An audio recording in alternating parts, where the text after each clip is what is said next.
Hello my dear student, कैसे हो guys. I hope कि आप सब अच्छे होंगे। दोस्तों मैं आपको बता दूं, आपकी जो क्लास 7 की एनसीईआरटी की हिस्ट्री चल रही थी उसका आप जानते हो कि पहला दूसरा तीसरा लेसन कंप्लीट कर दिया गया है और उसका चौथा लेक्चर चौथा लेसन चल रहा था। तो आज हम चौथे लेसन में चौथा लेक्चर्स पढ़ने वाले हैं। तो दोस्तों मैं आपको बता दूँ कि कल हम लोगों ने क्या क्या पॉइंट्स को पढ़ा था, तो आज हम लोग उसमें कौन कौन से पॉइंट्स को पढ़ने वाले हैं। तो दोस्तों समझ लेते हैं। यहाँ पे देखिए आपका पार्ट 4 यानी कि लेसन 4 चल रहा था, तुगलक काल।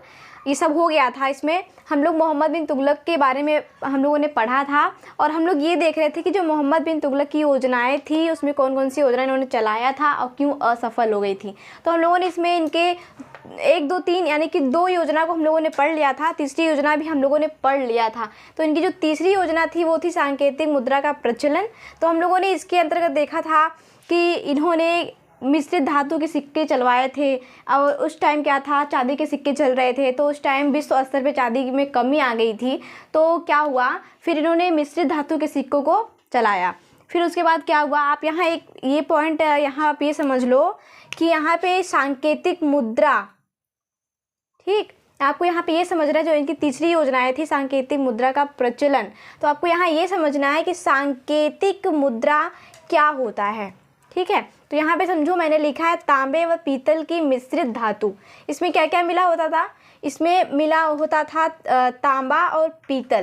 तांबा व पीतल की मिश्रित धातु होती थी, ठीक है। मिश्रित धातु से बनी मुद्रा जिसका मूल्य चांदी के सिक्के के बराबर होता था।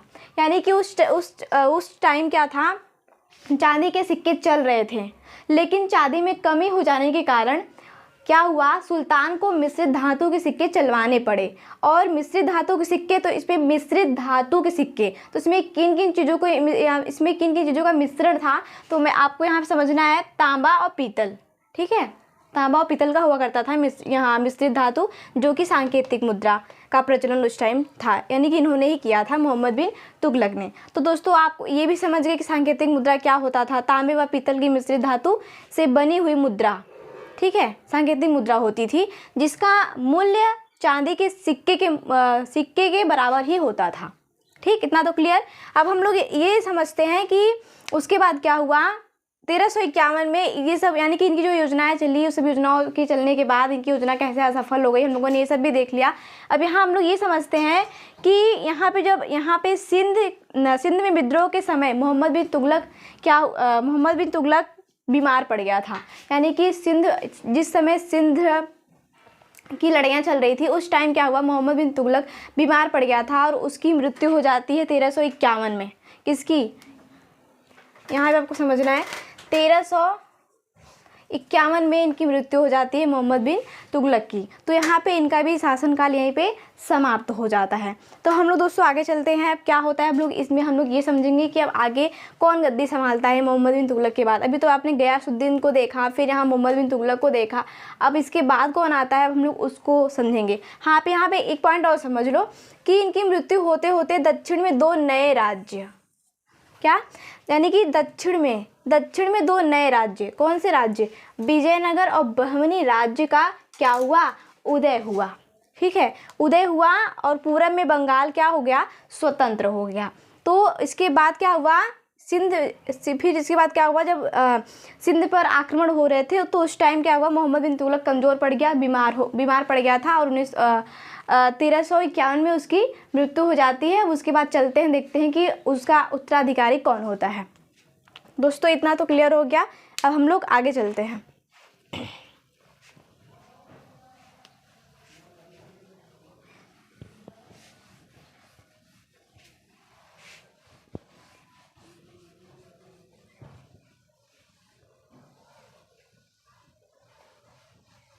अब इनके बाद आते हैं इनके चचेरे भाई, किसके, मोहम्मद बिन तुगलक के बाद अब गद्दी कौन संभालेगा, इनके बाद आते हैं फिरोज शाह तुगलक।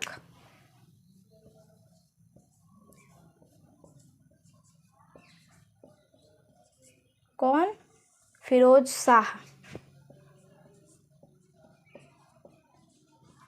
तुगलक। इनका शासनकाल कब से कब तक चलता है, तो आपको यहाँ पे देखना है 1351 से लेके क्योंकि 1351 में ही तो इनकी मृत्यु हो जाती है। फिर क्या होता है, 1388 ईस्वी तक क्या चलता है, इनका शासनकाल चलता है। किसका, फिरोज शाह तुगलक का। अब एक बात ये समझिए, ये जो फिरोज शाह तुगलक है ना, ये मोहम्मद बिन तुगलक के कौन थे, तो ये इनके चचेरे भाई थे।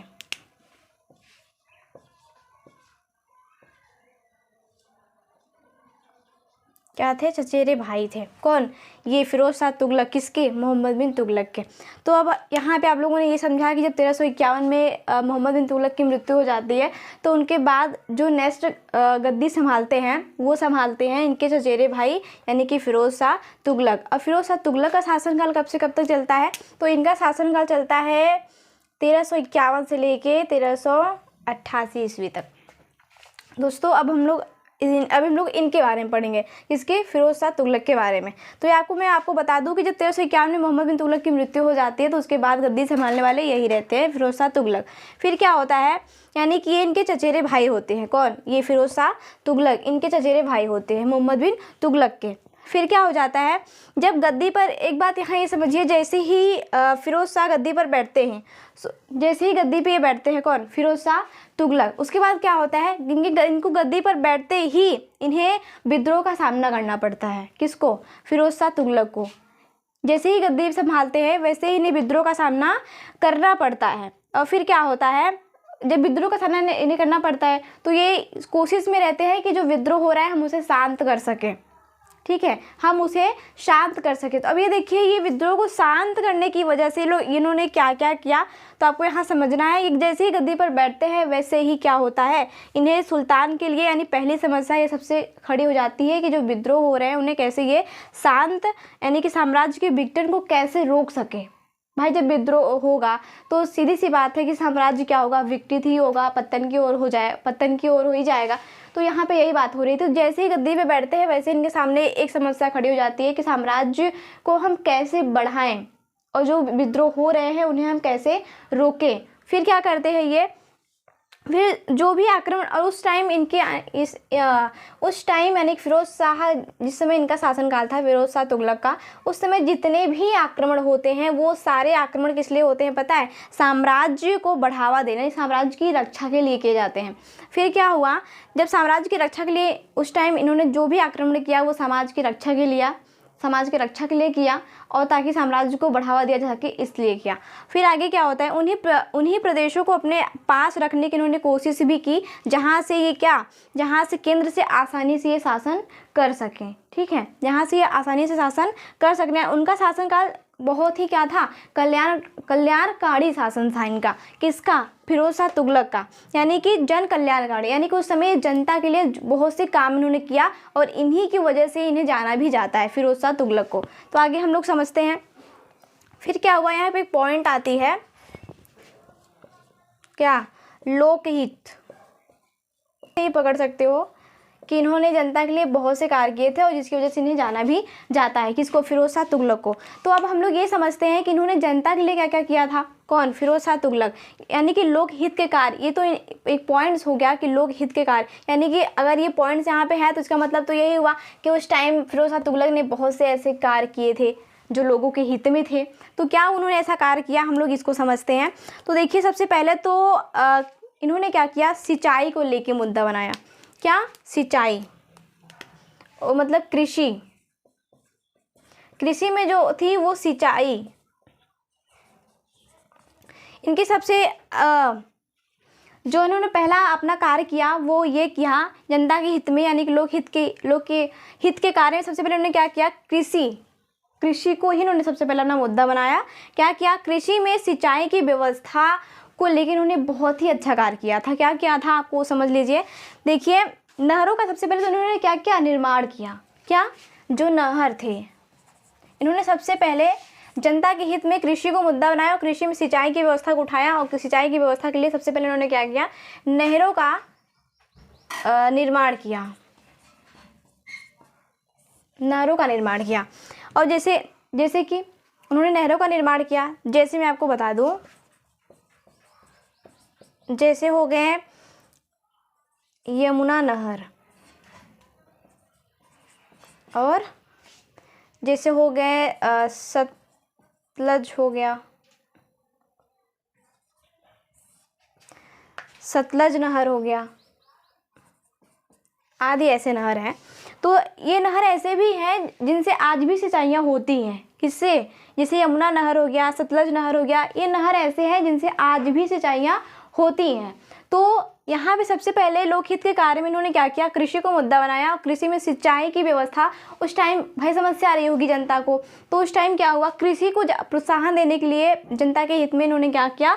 नहरों का निर्माण किया। जैसे यमुना नहर हो गया, सतलज नहर हो गया, आदि नहर है। तो ये सब नहर ऐसे हैं जिनसे आज भी यानी प्रेजेंट टाइम में भी सिंचाइयाँ क्या होती हैं। तो दोस्तों आपने देखा किस तरीके से उन्होंने कार्य किया था जनता के लिए।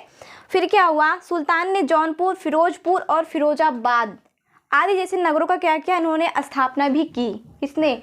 फिरोज शाह तुगलक। जैसे कि किन किन नहर? जैसे जौनपुर हो गए, फिरोजपुर हो गए, फिरोजाबाद, इन सब नगरों की स्थापना किसने किया था पता है? इन्होंने ही किया था, फिरोज शाह तुगलक। तो जब भी आपसे इसे पूछा जाए कि बताइए आप कि जैसे जौनपुर हो गया, फिरोजपुर हो गया, ठीक है, और फिरोजाबाद हो गया, इन सब नहरों की स्थापना किसने किया? मतलब इन सब नगरों की स्थापना किसने किया था? तो यहाँ पे इनके नाम पे ही जैसे कि आप पकड़ ले जाओगे, फिरोज शाह तुगलक। ठीक है, क्लियर?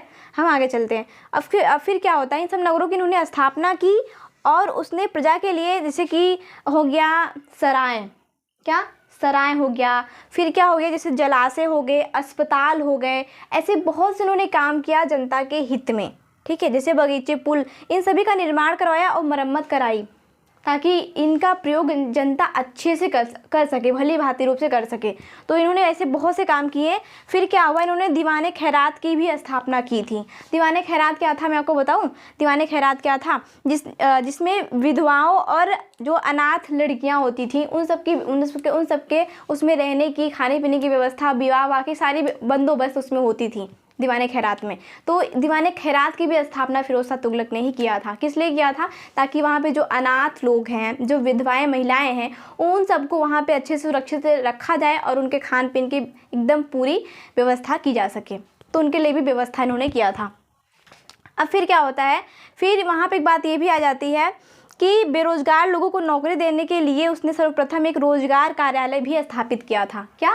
रोजगार कार्यालय। क्यों रोजगार कार्यालय स्थापित किया? उन्होंने जनता के सुविधा को ध्यान में रखते हुए रोजगार कार्यालय स्थापित किया। क्यों? क्योंकि ताकि जो बेरोजगार लोग हैं उनको वहाँ पे रोजगार मिल सके। तो इन्होंने ऐसे बहुत से कार्य किए जो जनता के हित में थे और शायद इन्हीं की वजह से क्या, यानी कि इन शासकों के द्वारा ही इन्हें लोकप्रिय कार्यों के कारण भी जाना जाता है और इन्हीं कार्यों की वजह से इन्हें जाना जाता है।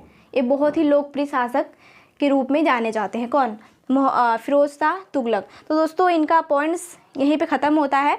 और फिर यहाँ पे कुछ ऐसे शब्द आते हैं, हम आपको बता देते हैं। जैसे कि हमने आपको टॉपिक पढ़ाया तो उसमें एक टस्काल शब्द आया था। फिर जैसे दीवाने खैरात हो गए, तो हम इन्हें समझा देते हैं आपको कि इन सब शब्द के क्या अर्थ होते हैं।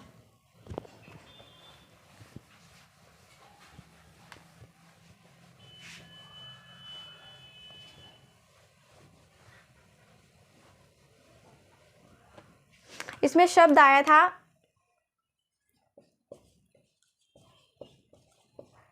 द्वाब, ठीक है। फिर इसमें एक शब्द और आया था, क्या? जब मैं आपको सांकेतिक मुद्रा का टॉपिक पढ़ा रही थी तब। कौन से शब्द थे? वो थे टकसाल, ठीक है, टकसाल। और फिर एक और आता है, उसको तो मैंने आपको बता दिया कि सांकेतिक मुद्रा किसे कहते हैं। अब आपको यहाँ पे ये समझ लेना है। और एक है दीवाने खैरात, दीवाने खैरात। और फिर मैं आपको बताऊं यहाँ पे दोस्तों एक शब्द और है, क्या कहते हैं उसे? खराज। आप जानते हो कि खराज का मतलब क्या होता है? खराज, आप लोगों ने जो बुजुर्ग होते हैं ना, वो कहते हैं कि खराज, वो इस शब्द का उपयोग करते हैं, इस्तेमाल करते हैं, लेकिन हम लोग उसे समझ नहीं पाते। तो दोस्तों यहाँ पे कुछ ऐसे शब्द हैं जिनके अर्थ जैसे कि पता तो होते हैं लेकिन हम उसे परफेक्ट तरीके से नहीं जान पाते। तो हम आपको बता दें, जैसे यहाँ पे कुछ ऐसे वर्ड आए हैं, कुछ ऐसे शब्द हैं जिन्हें समझा जा सकता है, उनके जवाब इन्हीं के शब्दों के अंतर्गत ही होते हैं लेकिन हम उन्हें समझ ही नहीं पाते। तो दोस्तों चलिए हम इसे कोशिश करते हैं, समझ ही जाएंगे। तो मैंने आपको बताया था कल कि द्वाब किसे कहते हैं। तो द्वाब, जैसा कि इसका आंसर इसी में है, द्वाब, ये दो इसी में ही इसका आंसर है। तो मैं आपको बताऊं द्वाब किसे कहते हैं। जब दो नदियां प्रवाहित होती हैं तो उसके बीच का जो क्षेत्र होता है उसे कहते हैं द्वाब। क्लियर? यहाँ पे देखो, जैसे गंगा यमुना हो गया, मान लो मैं आपको दिखा देती हूँ। जैसे कि ये मान लो ये गंगा नदी हो गई और ये यमुना नदी हो गई। ठीक,